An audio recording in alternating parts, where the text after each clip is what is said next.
السلام علیکم ورحمۃ اللہ وبرکاتہ۔ بسم اللہ الرحمن الرحیم۔ پہلی رات جب لشکر گہری نیند سویا ہوا تھا تو گشتی پہرے پر پھرنے والے ایک مجاہد نے ایک کھنڈر سے ہلکی ہلکی روشنی آتی دیکھی۔ اسے معلوم تھا کہ اپنا کوئی مجاہد اندر نہیں ہوگا، ہوتا بھی تو آدھی رات کے وقت روشنی کی کوئی ضرورت نہیں تھی۔ جنگ کے دوران سب سے زیادہ خطرہ دشمن کے جاسوسوں کا ہوتا تھا۔ جاسوس عام کسانوں کے روپ میں اور کبھی اپاہج فقیروں کے روپ میں بھی لشکر کے کیمپ میں آ جاتے اور جو دیکھنا ہوتا وہ دیکھ لیا کرتے تھے۔ اسی شک کے بنا پر اس مجاہد نے اندر جا کر دیکھنا ضروری سمجھا۔ صحرا کی شفاف چاندنی میں کھنڈر کو زیادہ ہی ہیبت ناک لگ رہا تھا۔ مجاہد سنتری نے ہر طرف گھوم پھر کر اندر جانے کا ایک راستہ دیکھ لیا۔ یہ غلام گردش ہی تھی جو اوپر سے ڈھکی ہوئی تھی، اس لیے اندر تاریکی تھی۔ مجاہد آہستہ آہستہ اندر گیا تو اسے محسوس ہونے لگا جیسے چھت میں کوئی انسان بیٹھے بیٹھے سرگوشیوں میں باتیں کر رہے ہو۔ یہ بدروحیں ہی ہو سکتی تھی۔ ایک خوفناک ساتھ جو مجاہد کے دل پر چھا گیا، لیکن مجاہدین اسلام کی فتح مندی کی بنیادی وجہ یہ تھی کہ وہ خوف پر چھا جایا کرتے تھے۔ وہ آگے بڑھتا گیا، اس کی رہنمائی بڑی ہی مدھم سی روشنی کر رہی تھی جو اندر سے آ رہی تھی۔ کسی ایسی چیز سے مجاہد کو ٹھوکر لگی کہ اچانک تیز و تند آندھی سی آ گئی۔ اتنی بلند اور ہیبت ناک فڑفڑاہٹ سنائی دی کہ مجاہد دیوار کے ساتھ جا لگا۔ اب وہ خوف پر قابو نہ پا سکا۔ یہ آندھی یا طوفان نہیں ہو سکتا تھا، یہ یقیناً بدروحیں تھیں جنہوں نے یہ دھماکہ خیز طوفانی آوازیں پیدا کی تھی۔ مجاہد نے ہوا کے جھونکے بھی محسوس کیے۔ اس نے باہر کی طرف دیکھا تو اسے پتہ چلا کہ یہ تو بڑے پر والے چمگادڑ ہیں جو چھت اور دیواروں کے ساتھ چپکے ہوئے تھے، اور یہ ان کا مسکن ہے۔ مسکن گھر ہوتا ہے۔ ان کے پروں نے اتنی ہوا دی تھی کہ مجاہد اسے طوفانی ہوا کے تپیڑے سمجھتا رہا۔ وہ اٹھا اور جھکا جھکا آگے بڑھا۔ اس نے اندر کی روشنی کا بھید معلوم کرنے کو اپنا فرض سمجھ لیا تھا۔ ایک جگہ سے چھت گری ہوئی تھی اور وہاں سے چاندنی کی کرنیں اندر آ رہی تھی، لیکن اور آگے سے جو زور روشنی آ رہی تھی وہ چاندنی کی سفیدی میں گڈمڈ نہیں ہو سکتی تھی۔ مجاہد گری ہوئی چھت کے ملبے پر چڑھا اور جب آگے گیا تو ایک دروازہ نظر آیا جس کے کواڑ نہیں تھے۔ مجاہد اس دروازے میں داخل ہوا۔ شادہ کمرہ تھا جس کی دیواریں بتا رہی تھی کہ یہ کبھی شاہانہ عمارت ہوا کرتی تھی اور یہاں کسی بادشاہ نے عمر گزاری ہے۔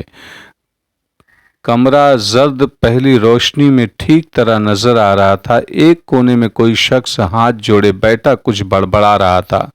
اس کے سامنے چھوٹی سی مشال جل رہی تھی۔ اس کے قریب کچھ سامان جو روزمرہ کی زندگی کے لیے ضروری ہوتا ہے پڑا تھا۔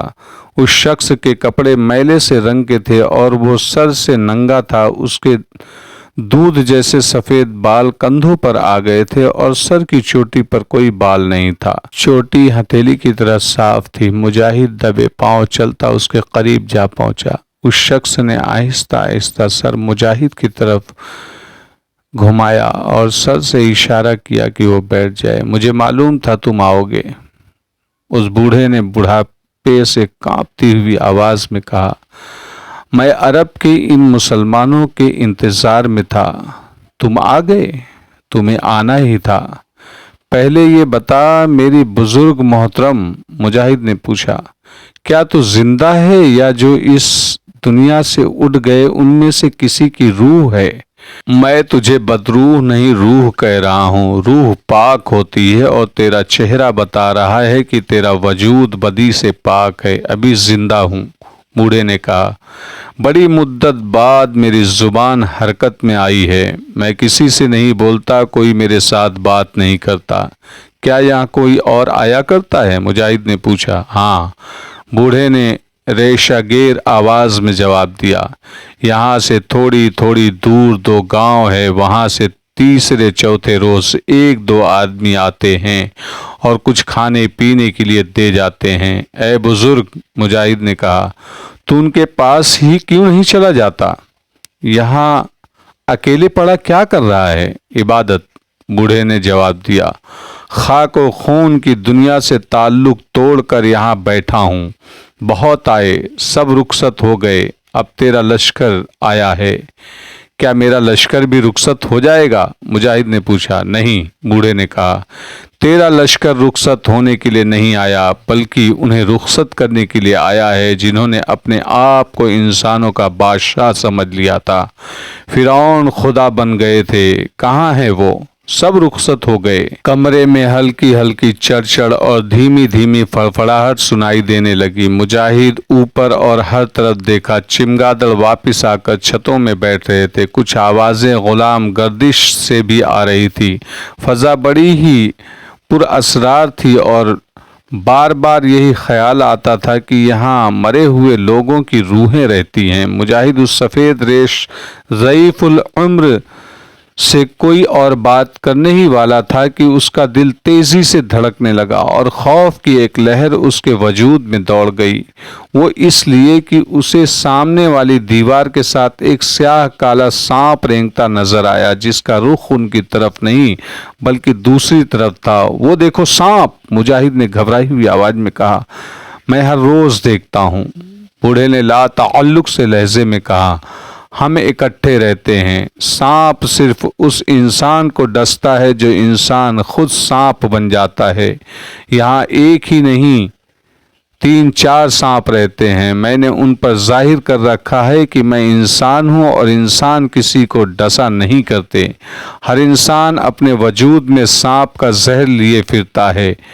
پیار کر، پیار لے گا، پیار دے گا۔ اب بتا، تیرے لشکر کا سردار کہاں ہے؟ کیا تو اسے ملنا چاہے گا؟ مجاہد نے پوچھا اور کچھ سوچ کر کہا، تجھے اس سے ملنا ہی ہوگا۔ ہمارے لشکر کا سردار نہیں سپہ سالار ہوتا ہے۔ میرا یہ فرض ہے کہ میں تجھے اپنے سپہ سالار کے پاس لے جاؤں۔ ہمارا لشکر یہاں قیام کیے ہوئے ہے۔ ہم کسی پر شک تو نہیں کیا کرتے، لیکن شک رفع کر لینا ضروری سمجھتے ہیں۔ میں تجھ جیسے بزرگ پر بھی شک نہیں کروں گا، لیکن بظاہر بے ضرر اور بیکار سے آدمی دراصل دشمن کی آنکھ اور کان ہوا کرتے ہیں۔ کیا تو میرے سپہ سالار کے پاس جائے گا؟ میری ایک بات سمجھنے کی کوشش کر بیٹا، بوڑھے نے کہا۔ اگر تیرا سپہ سالار فرعون جیسا ہے یا فارس کے آتش پرست بادشاہوں جیسا ہے یا رومی ہرقل جیسا بادشاہ ہے تو وہ تجھے حکم دے گا کہ اس بوڑھے کو گھسیٹ کر پیش کرو۔ وہ یہاں ہمارے درمیان بیٹھا کیا کر رہا ہے؟ اور اگر اس جیسا سردار ہے جس کا مجھے 1 صدی سے انتظار ہے تو جا اسے بتا، وہ خود میرے پاس آئے گا۔ جا اسے بتا کہ وہ تیرے ہی انتظار میں بیٹھا ہے۔ بوڑھے کی اس بات سے اور یہ بات کہنے کے انداز سے مجاہد کچھ ایسا مرعوب ہوا کہ اس کے دل میں تقدس سا پیدا ہو گیا۔ اسے شک پھر بھی رہا، لیکن اس کا تقدس اس شک پر حاوی ہو گیا۔ وہ اٹھا اور باہر کو چل پڑا۔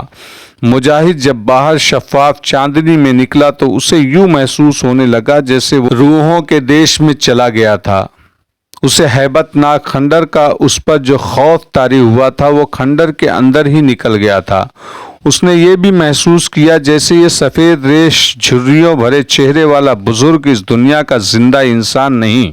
چونکہ وہ اپنے فرض کی ادائیگی کے لیے اندر گیا تھا، اس لیے اس نے اس شک پر فراموش نہ کیا کہ اس بوڑھے کے پاس گاؤں کے جو آدمی آتے ہیں ان میں کوئی جاسوس ہو سکتا ہے۔ بہرحال اس نے اپنی گشت کا وقت پورا کیا اور اپنے کماندار کو جگا کر بتایا کہ اس کھنڈر میں ایک بوڑھا آدمی رہتا ہے اور اس کے پاس گاؤں کے کچھ لوگ آتے ہیں۔ مجاہد نے کماندار کو بوڑھے کی کچھ باتیں بھی سنائی۔